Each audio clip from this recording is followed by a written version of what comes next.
အားလုံးပဲမင်္ဂလာပါကျွန်တော်ဒီနေ့ပြောပြပေးမယ်။ကျောင်းရာလေးကတော့မာလူတာဆက်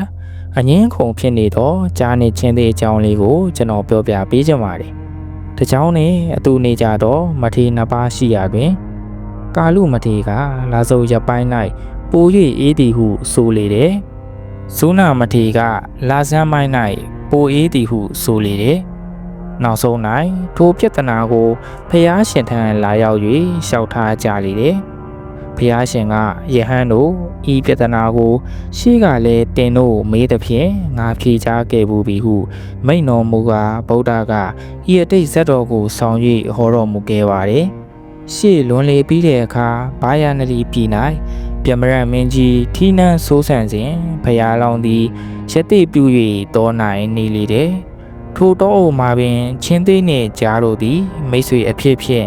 လှိုင်းကိုတစ်ခုတည်းတွင်အတူနေထိုင်ကြလေတယ်။တနေ့၌ချမ်းအေးမှုနှင့်ပတ်သက်၍အငင်းအခုံဖြစ်ကြလေတယ်။ကြာက